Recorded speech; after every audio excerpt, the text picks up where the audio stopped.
Bismillahirrahmanirrahim. Bismillahil Fatihah. A'udzu billahi minasyaitonir rajim. Bismillahirrahmanirrahim. Alhamdulillahirabbil alamin arrahmanir rahim maliki yaumiddin. Iyyaka na'budu wa iyyaka nasta'in ihdinas siratal mustaqim. Siratal ladzina an'amta 'alaihim ghairil maghdubi 'alaihim waladdallin. Bismillahirrahmanirrahim. Rabbis shrah li sadri wa yassir li amri wahlul 'uqdatam min lisani yafqahu qawli. Qala al-musannifu rahimahullahu ta'ala wa nafa'ana bihi wa bi ulumihi fid dharaini amin wa ba'du. Muqaddimatun. Bismillahirrahmanirrahim. Alhamdulillahi rabbil alamin wa salatuhu wa salamuhu ala sayyidina Muhammadin asrafil mursalin wa khatamin nabiyyina wa ala alihi at-thayyibina washabihi at-tahirina ajma'ina amma ba'du. Ini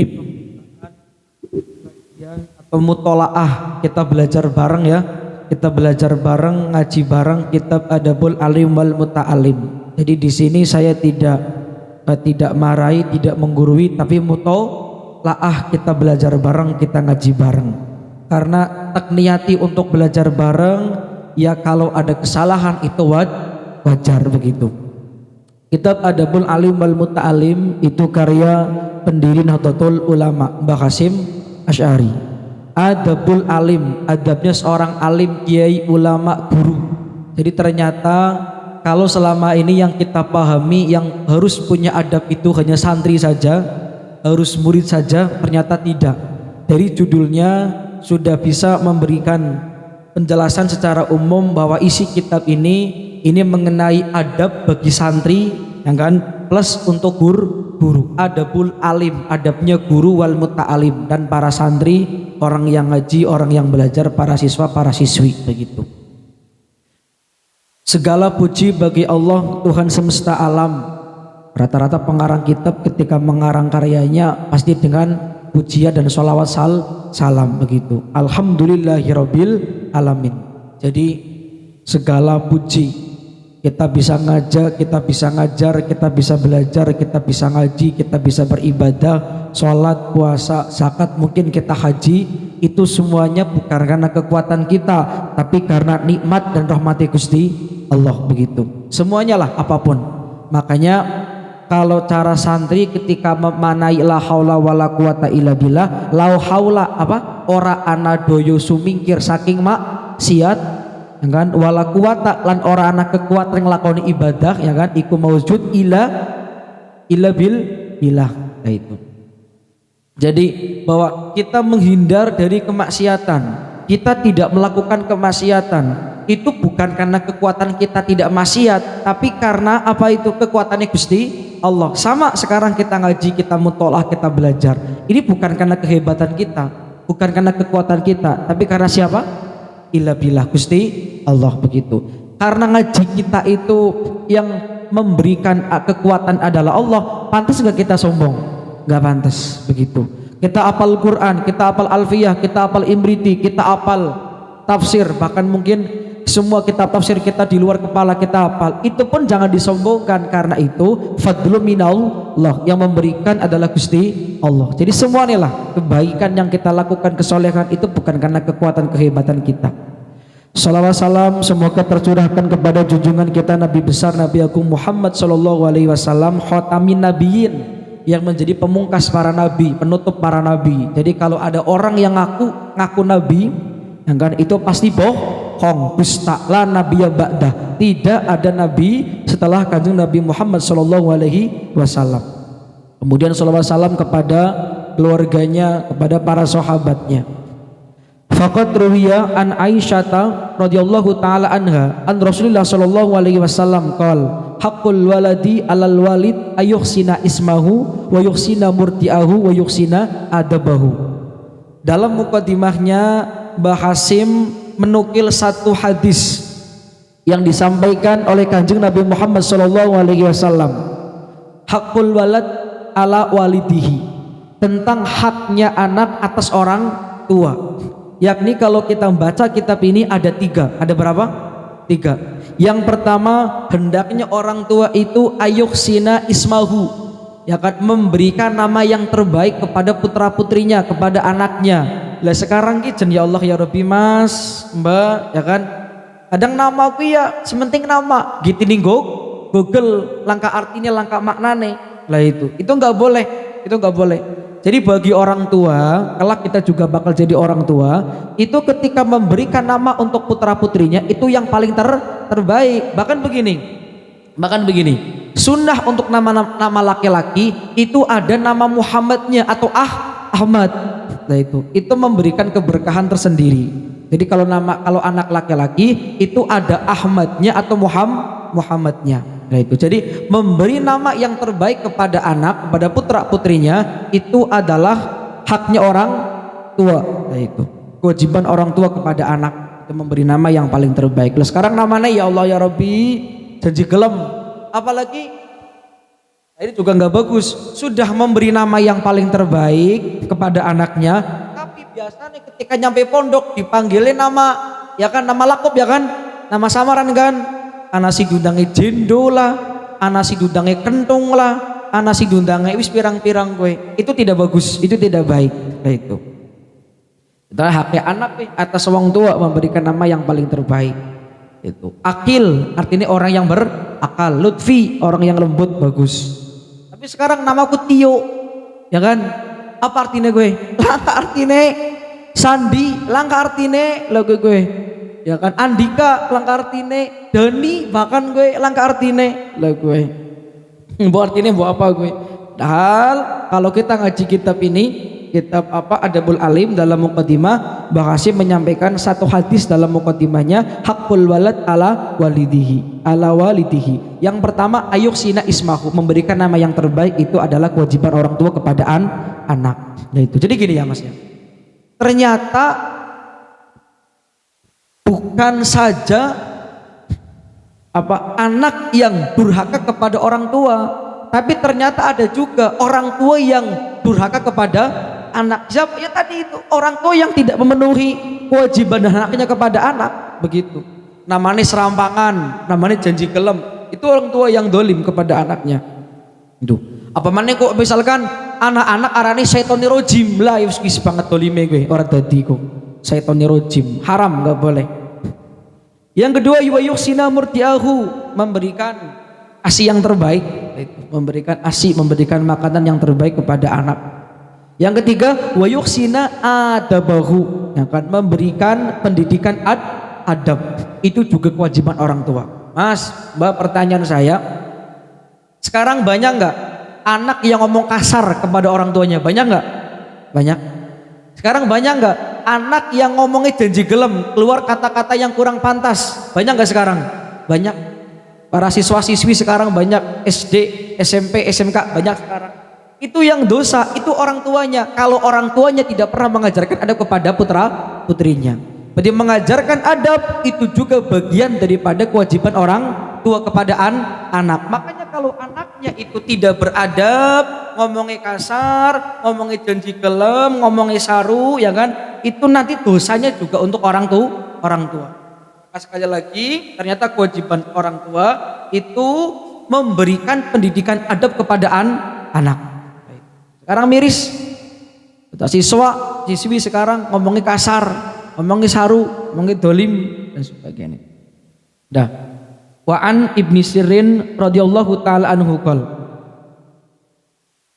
qala Ibnu Sirin berkata, kanu yata'allamunal huda kama yata'allamunal ilma. Jadi para sahabat, para tabi'in itu belajar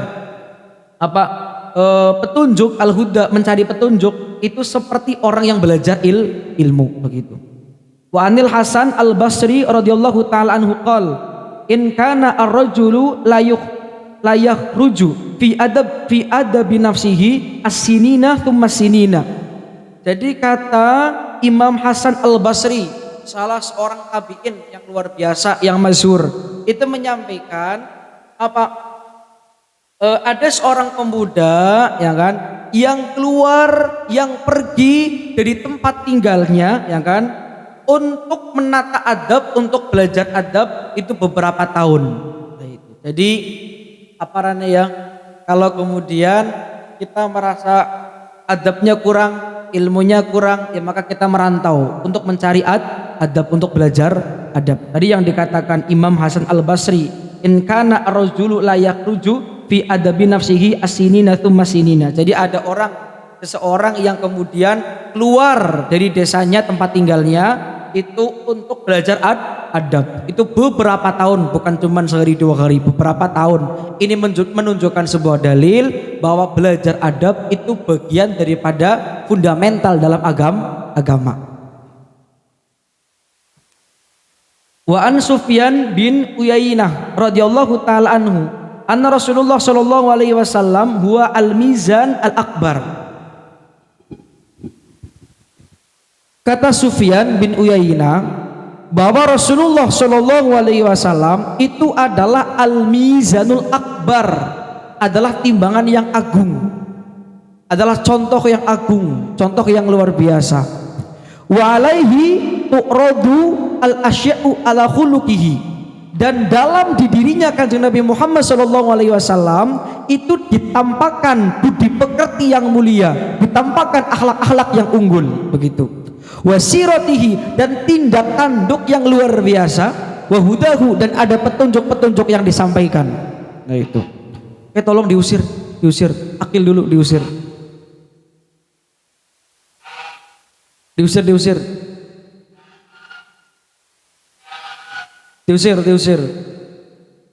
Pelan-pelan.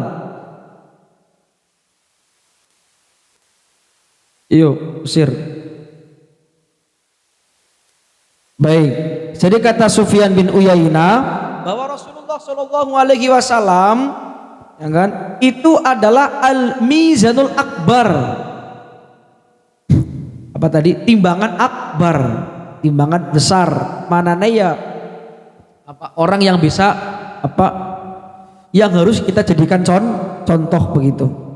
Kenapa? Di dalam dirinya Kanjeng Nabi Muhammad Shallallahu Alaihi Wasallam itu ditampilkan khuluquhu, akhlak-akhlak yang unggul, wasiratihi, dan tindak tanduk yang sangat luar biasa, wahudahu, dan petunjuk-petunjuk yang disampaikan.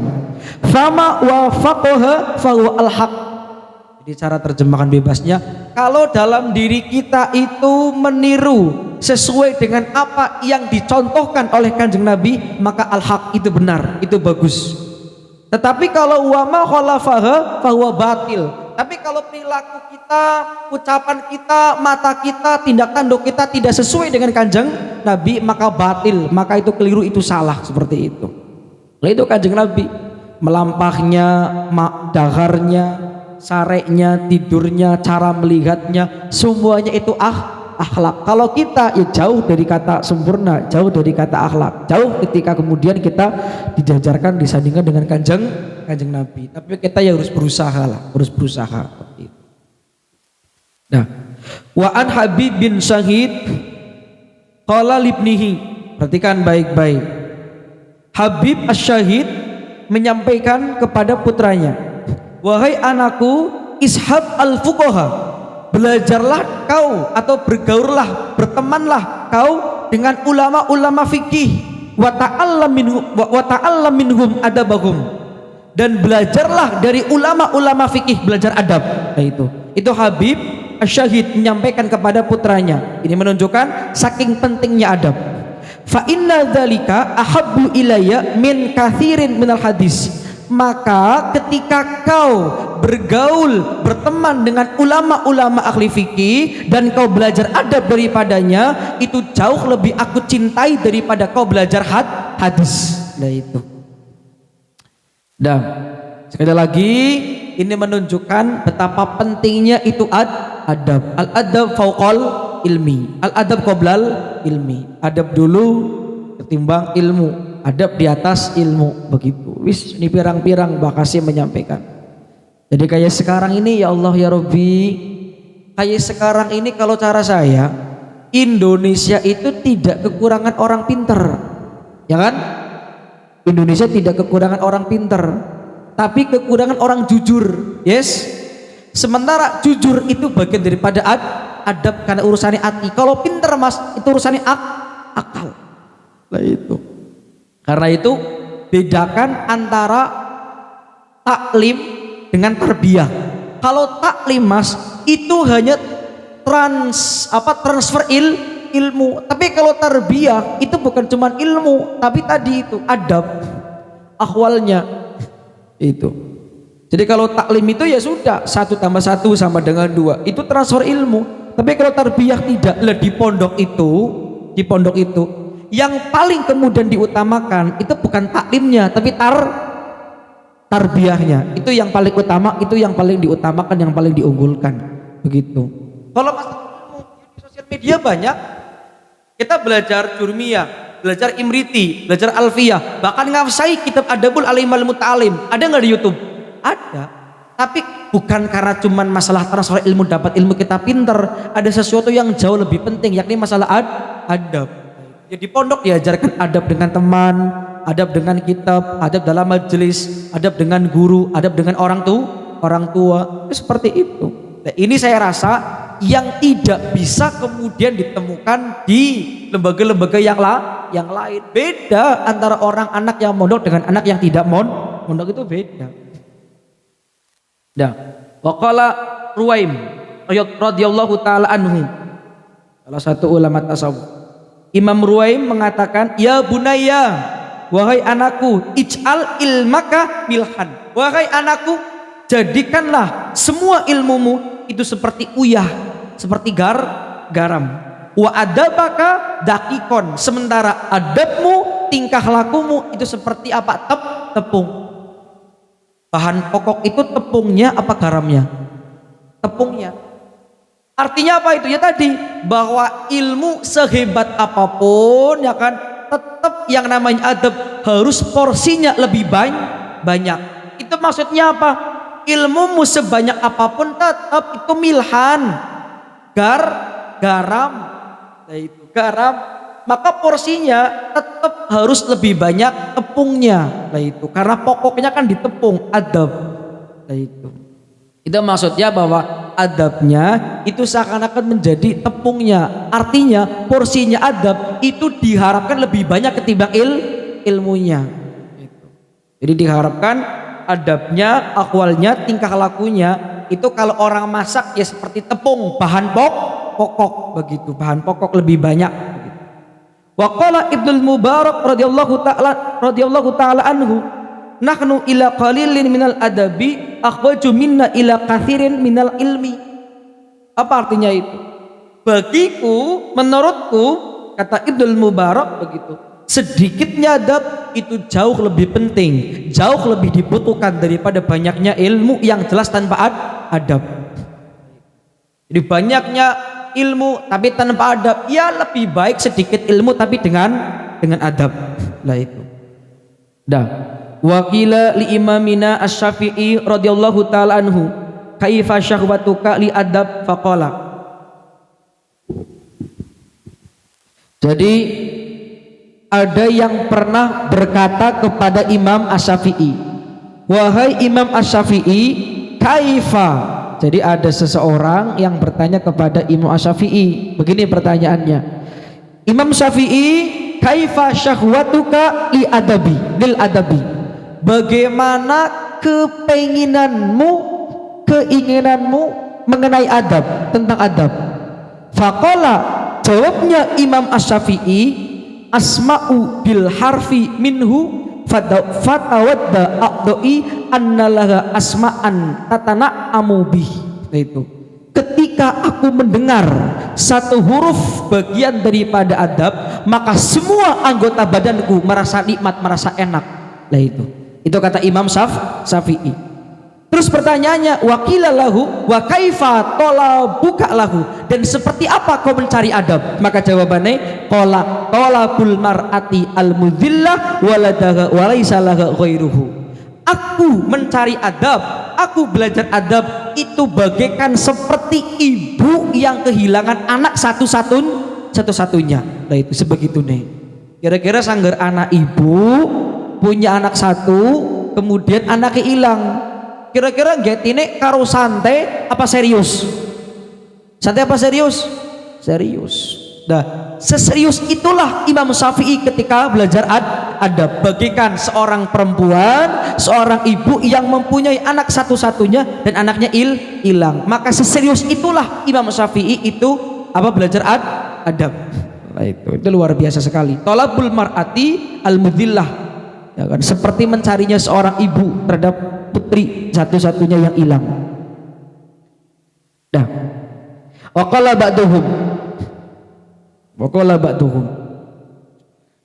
ba'duhum sebagian ulama menyampaikan at-tauhidu yujibu al-iman. Tauhid itu mewajibkan adanya iman. Faman la imana lahu la tauhidalah. Maka ketika seseorang tidak beriman, maka sama dengan dia tidak bertauhid.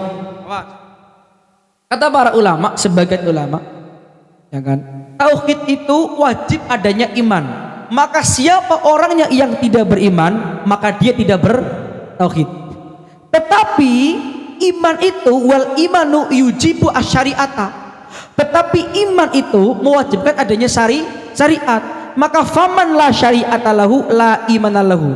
Maka ketika ada orang yang kemudian mengaku beriman tapi dia tidak punya syariat, dia tidak mau belajar syariat, maka baginya tidak punya iman dan tidak punya tauhid. Begitu. La wa syari'atu tujibu al adaba. Sementara yang namanya syariat itu mewajibkan adanya adab. Faman la adabalahu la syari'ata lahu. Maka barang siapa yang tidak punya adab, maka dia tidak punya syariat. Wala imanalahu, dan dia tidak punya iman. Wala tauhidalahu, dan dia tidak punya tauhid. Lah itu.